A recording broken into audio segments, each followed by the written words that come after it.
나의 지성소에 들어가 보좌하며.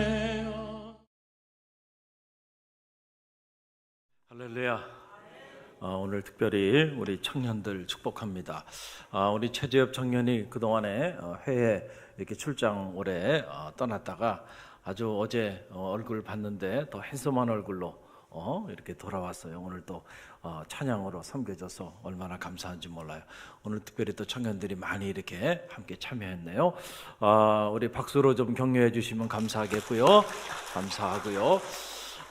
우리 옆에 있는 성도들 바라보며 인사 나누는데 어떻게 인사를 나눠야 될까요? 바라보면서 오늘도 제가 예배 마치고 이렇게 나가는데 어느 여자 권사님이 저한테 목사님 이러시더라고요.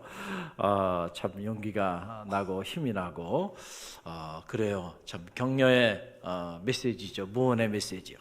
목사님 예배 마치고 나가면서 그래, 우리 옆에 있는 우리 장로님, 권사님, 우리 청년들, 우리 성도님들 바라보면서 진심을 담아서 당신 최고입니다. 우리 서로 인사 나눕니다.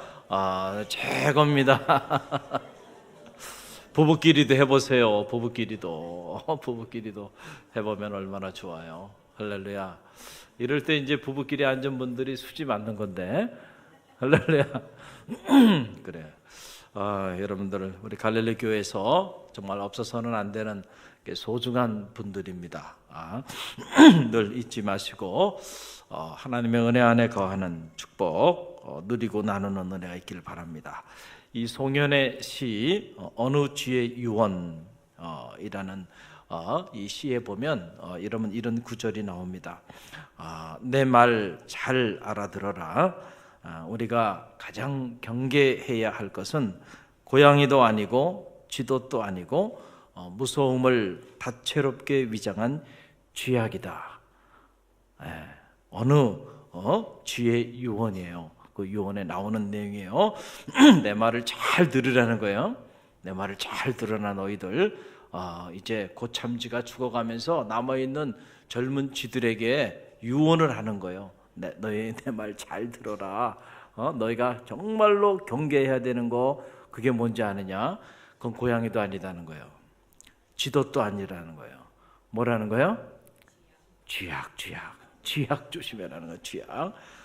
쥐 마을에서 현명한 고참쥐가 죽기 전에 후배 쥐들에게 유언을 남긴 그런 내용이죠.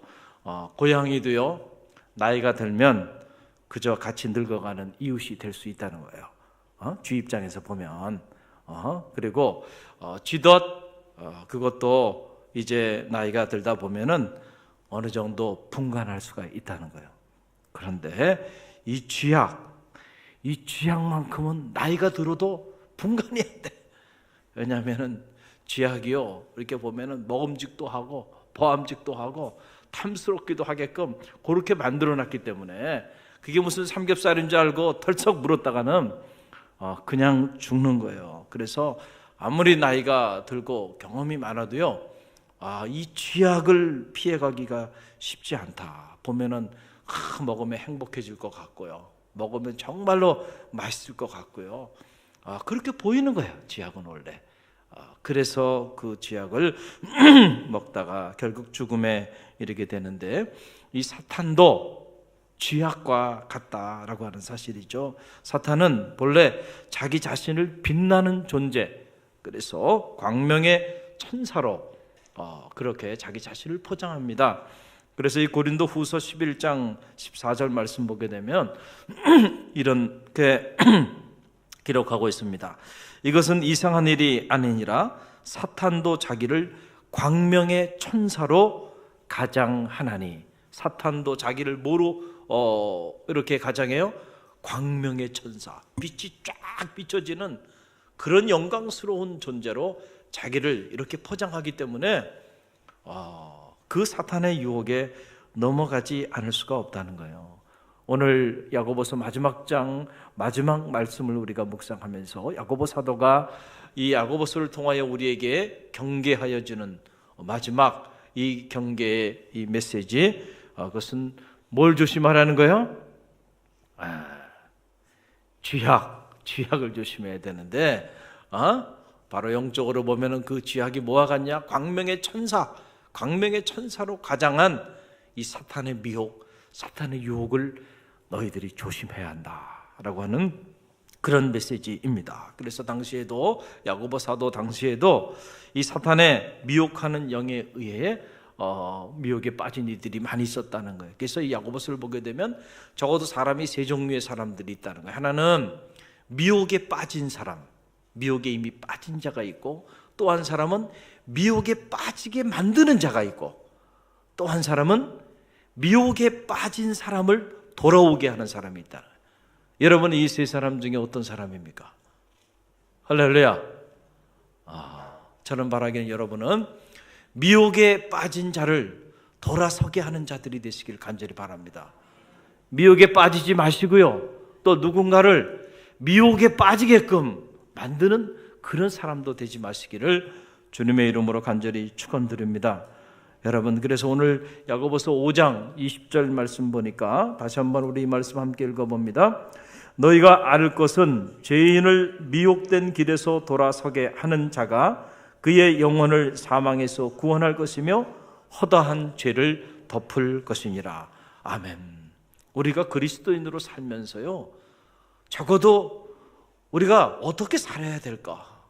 그리스도인으로 살면서 조금 부족하게 살더라도요, 저는 말하기에는 미혹에 빠진 자들을 돌아서게 하는, 그래서 허다한 죄를 덮는 구원의 생명의 역사를 이루어 나가는 그런 하나님의 사람들로 살아가시기를 주님의 이름으로 간절히 축원드립니다. 그 사람이 성공한 인생이에요. 권력이 많다고 해서 또 많은 재산을 누리고 산다고 해서 성공한 게 아니에요. 그건 아주 지극히 세속적인 기준이고요, 세상 사람들이 생각하는 성공의 기준이에요. 그러나 우리의 성공의 기준은 다르잖아요. 생명을 살리는 일, 할렐루야, 죽어가는 한 영혼을 구원하는 일만큼 더 값지고 귀한 일이 어디 있겠는가. 이 짧은 나그네 인생 여정길을 지나고 나면 이제 영원한 세계가 우리 가운데 주어지게 될 텐데, 그 영원한 영생의 축복으로 죽어가는 생명을 인도하는 이 일만큼 보람되고 귀하고 가치 있는 일이 또 있겠는가. 그 일을 감당하는 자가 성공적인 인생을 살아가는 사람들이죠. 할렐루야. 우리 그리스도인들은 분명한 자기 정체성을 가지고 우리가 이 짧은 나그네 여정길 이제 얼마 있지 않으면 다 지나가 버리고 말 텐데, 이 시간을 무엇을 위해서 우리가 살아야 할지 우리 자신을 점검해야 한다는 거죠. 여러분, 현대인들은 보면 고향을 잃어버린 사람들 같아요. 이 현대인들에 대한 여러 가지 이 철학자들이 또 문학자들이 현대인에 대한 여러 가지 표현들을 하는데, 저는 이렇게 보면은 고향을 잃어가고 있다, 이런 생각을 하게 됩니다. 과거에는 대부분이 자신이 태어난 곳에서 살았죠. 또 우리나라 같은 경우도 보면 자신이 태어난 고향에서 농사짓고 대부분이 그렇게 살다가 생을 마감했어요. 그런데 지금은 어떤가요? 태어난 곳에서 평생 사는 사람들이 이제는 얼마 없어요. 그리고는 다 어디로? 도시로 몰려가서 도시로. 그래서 지금 우리나라 같은 경우만 해도요, 도시 인구가 85% 이상이 됩니다.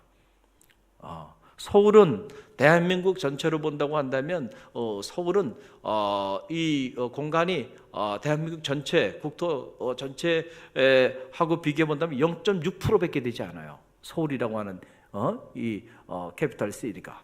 그런데 인구는요, 무려 대한민국 전체 인구의 5분의 1이 이 서울에 지금 모여서 살고 있다는 거죠. 서울만 보더라도 그렇다라고 하는 그런 얘기죠. 그래서 지금까지는 이제 명절이 되고 그러면은 고향에 살다가 고향을 떠나서 도시로 왔던 사람들이 지금 살아 있어요. 그래서 그 사람들이 명절이 되면은 고향으로 돌아간다. 그래서 뭐요?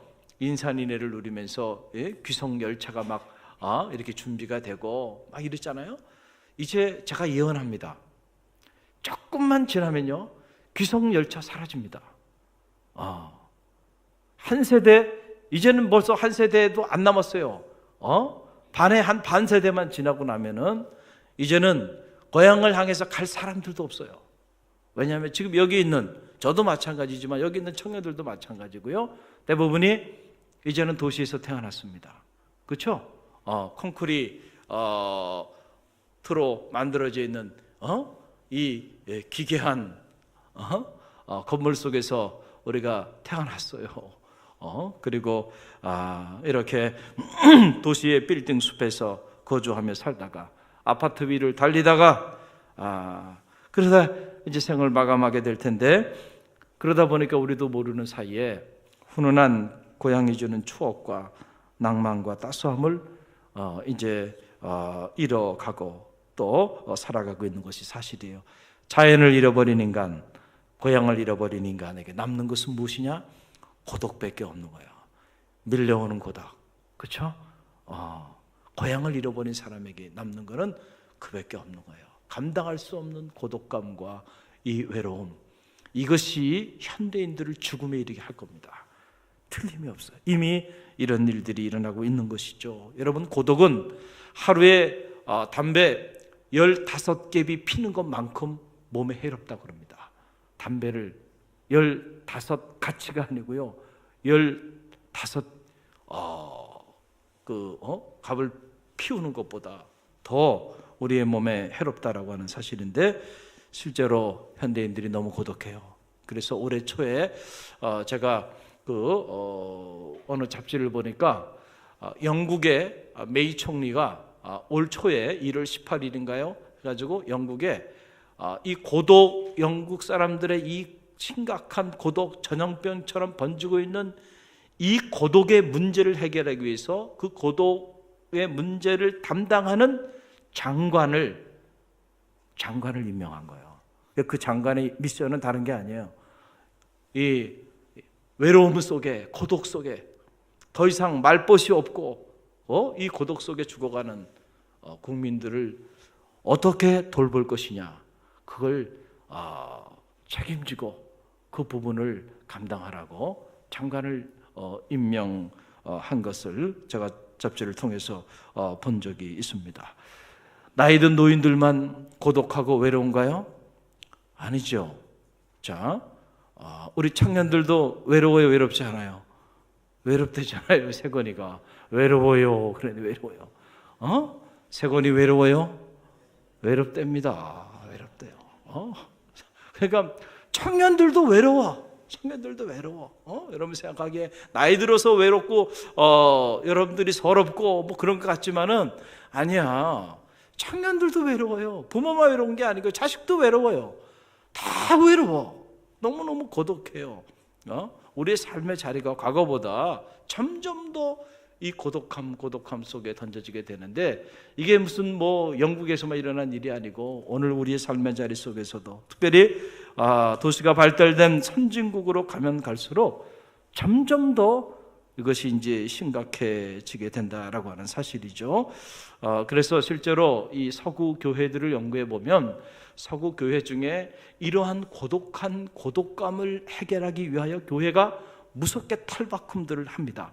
여러분, 우리 이 지역에 엊그제도 우리 여성교회하고 이렇게 해서 식사를 바자회 준비 때문에 제가 함께 가게 됐는데, 보니까 음식점에 변화가 막 일어나죠. 어떤 변화인가요? 음식점에 보니까 이 추어탕집을 2군데를 갔는데, 지난 주간에 보니까 이렇게 바닥에 신발 벗고 들어가서 이렇게 앉아가지고 식사했던 공간들인데 다 어떻게 바뀌었어요?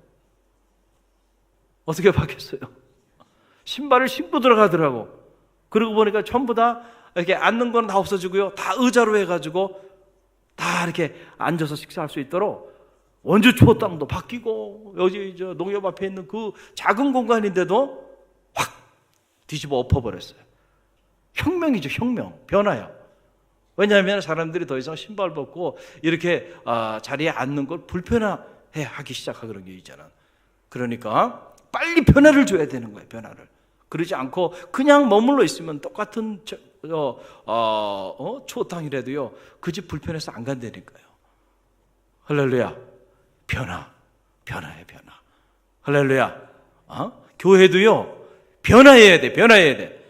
가만히 있으면은 이것이 그냥 퇴보하고 마는 거예요. 근데 변화하되 그냥 변화하면 안 되고요, 빠른 속도로 바뀌어야 돼. 빠른 속도로. 막 깜짝깜짝 놀랄 정도로 막 바뀌어야 돼요. 한 달 지나고 나 교회가 또 달라지고, 또 한 달 지나고 나면 또 달라지고, 이렇게 해서 나중에 1년 지나고 난 다음에 와보니까 교회가 다른 교회가 돼 있어야 돼. 할렐루야. 그렇게 막 변화해, 끝없는 변화를 갖지 않으면요, 안 된다는 거죠. 보니까 그런 이 초탕 한 그릇 파는 그런 집들도요, 얼마나 놀라운 변화를 갖게 됩니까?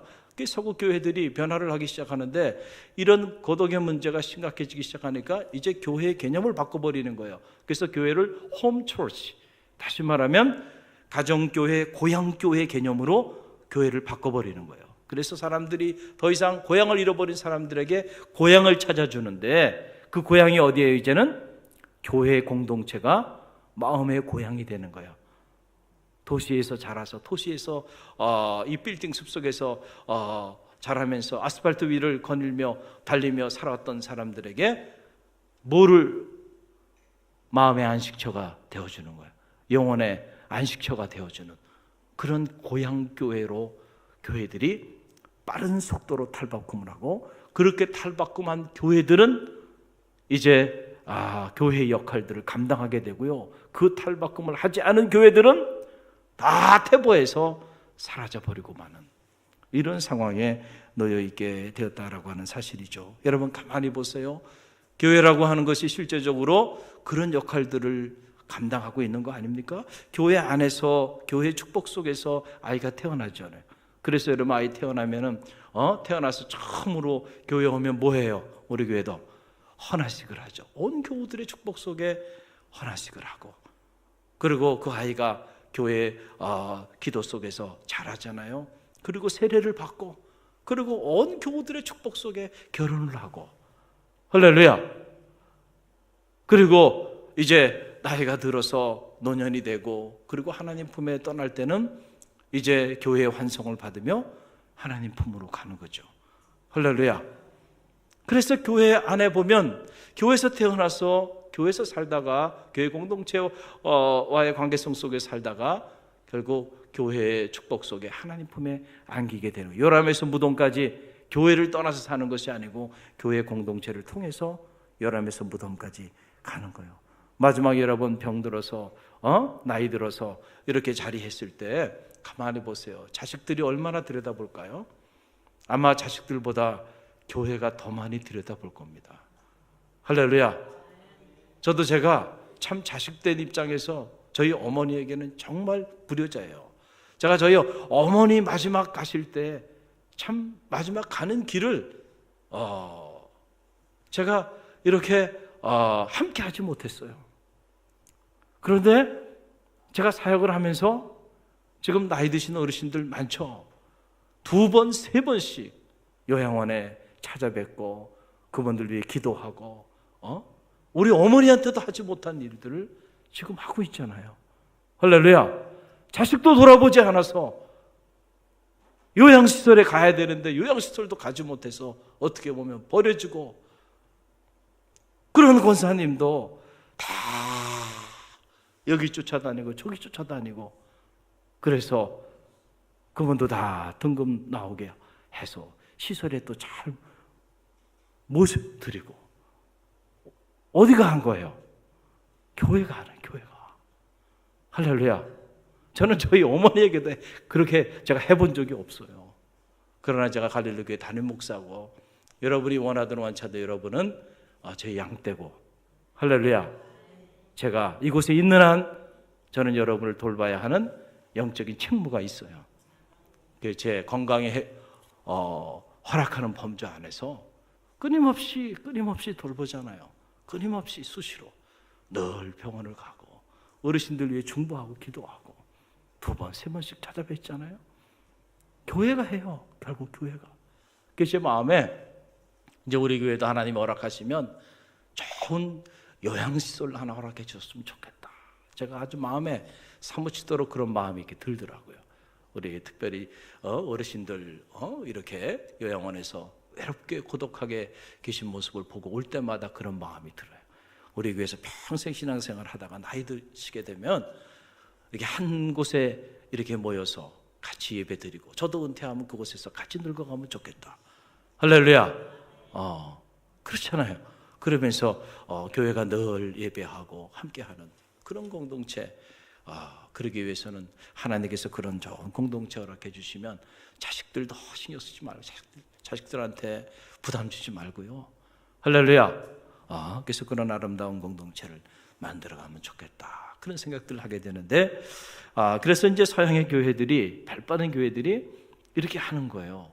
그래서 마지막 이렇게 묘지까지도 교회 묘지가 다 있어가지고요, 마지막 가는 순간까지 교회가 다 책임을 지는 거죠. 그래서 고향을 잃어버렸다고 슬퍼할 것이 아니고 믿음의 고향을 찾게 해주는 거예요. 저는 바라는 우리 갈릴리 교회가 그런 교회가 되기를 간절히 바랍니다. 교회가 우리 모두의 삶의 터전이고, 그리고 우리의 마음의 고향이고, 더 나아가서 바로 이 교회를 통하여 영원한 영혼의 고향, 그 하나님 품으로 나갈 수 있는 통로가 되기를 주님의 이름으로 간절히 축원드립니다.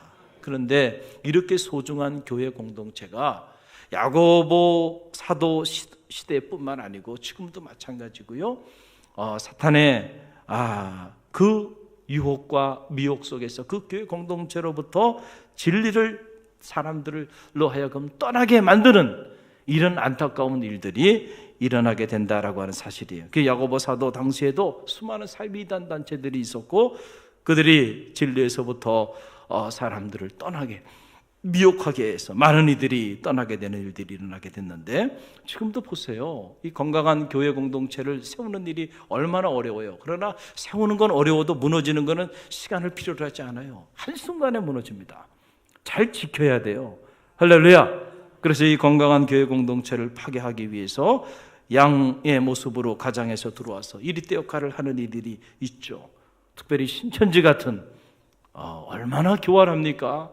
처음부터 끝까지 거짓으로 이 모략 교리를 통해서 말도 되지 않는 상식의 범위 안에도 들지도 않는, 신학의 기초도 모르는 이런 비유표리들을 가지고 사람들을 미혹하고 거기에 막 넘어가가지고요, 20만 명이나 되는 사람들이 여러분 거기에 지금 넘어가서 그러고 있는 거 아닙니까? 이게 지금 한국 교회, 한국 사회의 현실 아닙니까? 또 대학가에는 정명석 같은 사람들 조심해야죠. 너무 많은 젊은 여성들이, 대학생들이 거기 구름대처럼 모여드는 거예요. 애천교라고 하는 거예요.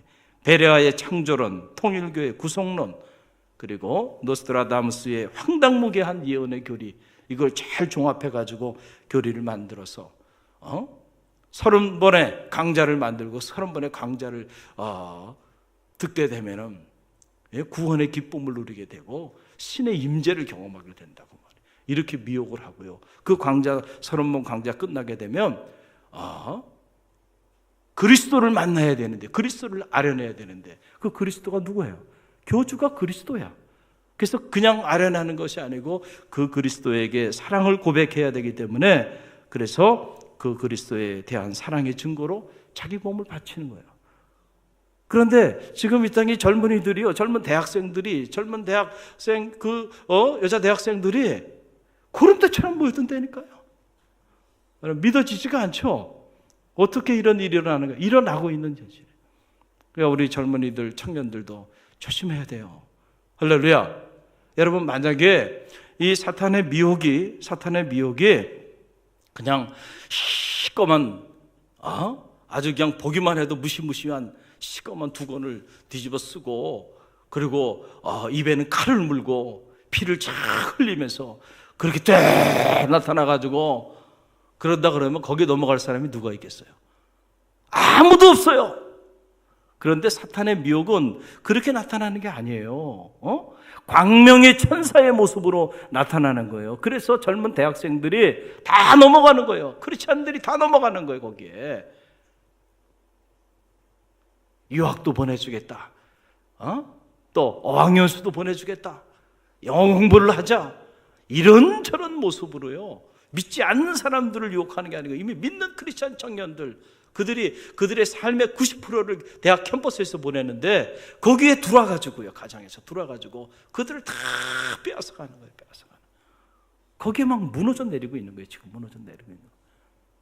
그 무너진 아이들이 결국 교회 공동체로부터 자리하지 못하고 공동체를 떠나고 공동체를 파괴하는 이런 역할들을 감당하게 되는 이런 일들이 지금 한국교회 전체에 일어나고 있는 게 사실이고요. 더 무서운 건 뭔지 아세요? 더 무서운 건 인권의 이름으로 이 땅에서 교회 공동체를 완전히 박멸해버리고자 하는 반기독교적인 세력들이 지금 나타나고 있다는 사실입니다. 겉으로는 종교의 자유를 옹호하는 것 같지만 본래의 목적은 종교를 박멸해버리려는, 특별히 특정 종교인 기독교를 이 땅에서 기독교를 적폐로 보는 거예요.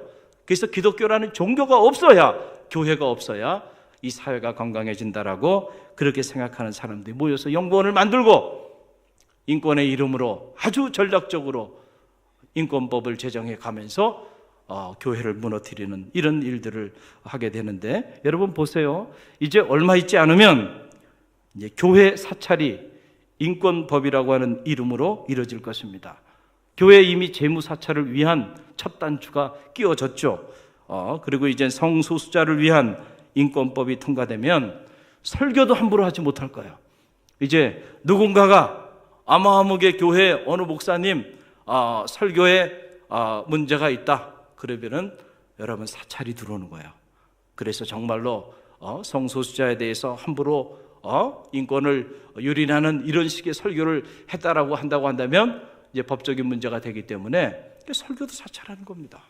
설교도 함부로 하지 못해요. 이제 좀 있으면은 인권과 종교의 자유 이름으로 여러분 전도 금지법도 만들어질 겁니다. 전도 함부로 하면 안 돼. 종교의 자유가 있고 인권이 있는데 왜 특정 종교를 강요하냐는 거죠. 이거 해서는 안 된다라고 하는 사실이죠. 이미 학교 내에서는 종교 활동이나 이 종교의 가르침을 가르치는 이런 일들이 대단히 극심한 차원에서 제지를 받고, 어떤 이들은 자기 신앙을 고백하는 차원에서 이렇게 사랑하는 제자들에게 가르침을 한 그것 때문에 구속을 당하고 재판을 받고 이런 일들이 지금 이미 일어나고 있어요. 자, 이게 이제 무서운 세상이에요. 할렐루야. 그러니까 우리가 정신을 바짝 차려야 돼요. 그 어떻게 할 거냐라고 하는 사실인데요. 여러분, 내적으로는 우리가 철저히 무장해야 합니다. 할렐루야. 그래서 내적인 성화라고 그러죠. inner holiness라고 하는 건데, 여러분들이 과연 여러분이 믿고 있는 여러분의 신앙의 내용에 대하여 과연 여러분들이 얼만큼 정리가 되어 있나요? 얼마나 체계적으로 종말론, 기독론, 신론, 교회론, 구원론 이런 것들에 대해서 여러분들이 정리가 쫙 되어 있나요? 의외로 많은 성도들이 평생을 신앙생활에도 체계적으로 그런 것들을 배워본 적이 한 번도 없는 이들이 대부분이에요. 그러니까 다 넘어가는 거예요. 다 넘어가는 거예요. 그래서 제가 지금 기도하는 마음으로 한국 교회를 위하여, 또 우리 갈릴리 교회를 위해서 이렇게 기독교 경전인 성서에 근거해서 기독교 교리를 잘 정리한 주제별 조직 신학을 가르치기 위해서 지금 준비 중에 있어요. 근데 이게 준비가 다 되고 되면 가장 첫 번째 우리 갈릴리 교회에게 혜택을 드리도록 하겠습니다. 할렐루야. 그리고 난 다음에 이제 점점 한국 교회를 위해서 섬길 수 있는 그런 기회가 올 거예요. 그 신천지에 오래 계시다가 나오셔가지고 우리 교회도 한번 와서 특강을 하셨잖아요. 초대교회 목사님이 그러셨잖아요. 저한테 식사하면서 그러는 거예요. 왜 목사님 같은 분들이 기독교 조직신학 교리를 가르쳐주지 않냐고, 평신도들에게. 자기는 지금 신천지에 들어가서 나온 사람들 반증교육을 시키는데 그 반증교육 내용이 기독교 조직신학 개론을 지금 가르친다는 거예요. 이렇게 좋은 교리가 있는 줄 알았으면 그렇게 허접한 교리를 본인이 만들지 않았을 거라는 거예요. 본인이 그걸 교육장으로 있으면서 그 교리를 만든 사람이거든요. 이 기본적인 교리만 알아도 거기에 넘어갈 사람이 아무도 없을 텐데 왜 그런 걸 가르쳐주지 않느냐, 저한테 오히려 얘기를 하시더라고요. 그래서 제가 도전을 받았어요. 그래, 내가 할 수 있는 일이 이 일이구나. 할렐루야. 저는 신학자이고 또 그냥 신학자도 아니잖아요. 조직 신학자잖아요. 그거를 제가 전공한 사람이고 그게 저희 전문 분야 아닙니까? 그래서 제가 지금 시간을 내서 거기에 대한 준비들을 틈틈이 하고 있어요. 그 준비가 되면 우리 CLT 3기 훈련 마치신 분들에 한해서 최고위 과정으로 이 과정을 오픈을 해서 체계적으로 기독교 교리를 기독교 경전에 근거해서 쫙 정리할 수 있는 그런 기회를 드리려고 이렇게 생각을 하고 있습니다. 우리가 내적으로 이렇게 말씀에 근거해서 철저히 우리 자신을 무장하는 일, 이거 우리가 해야 되고요. 또 하나는 그것만 가지고 안 돼요. 지금 이렇게 조직적으로 전략적으로 또 국가의 권력을 이용해 가면서 법적으로 이렇게 이 땅에 하나님의 교회들을 무너뜨리고자 하는 이런 악한 세력들과의 영적 전쟁을 치르기 위해서는요, 타자와의 연대를 해야 됩니다. 의식을 같이 공유하는 교회들과 또 지식인들과 크리스찬 지식인들과 함께 연대해서 이 사회 구조를 바꿔나가는 이런 일에 함께 기여해야 된다는 거예요. 할렐루야. 그래서 이런 일을 통해서 어떻게 세운 교회고 어떻게 세운 나라입니까? 이 나라에 하나님의 교회를 무너뜨린다고 하는 것이 말이나 되는 소리입니까? 우리가 더 이럴 때일수록 영적으로 깨어서 기도해야 될 줄로 믿습니다. 특별히 5월 27일 청동원 전도주의를 앞두고 있는데 저는 제 안에 드는 마음은 그런 마음이에요. 가장 큰 마음은 올해 우리 교회 성도들의 가정이 행복했으면 좋겠어요. 할렐루야. 지난 토요일에도 이렇게 신방을 하면서 마음에 너무너무 제가 행복했어요. 그 여성교회 바자회 중에 신방 일정이 잡혀서 마음 한쪽은 불편했지만 또 한편으로는 기뻤던 것이 이렇게 신방을 하면서 우리 교우들 살아가는 삶의 이야기를 나누는데 보니까 다들 너무 행복하시더군요. 할렐루야. 그래서 제가 그랬어요.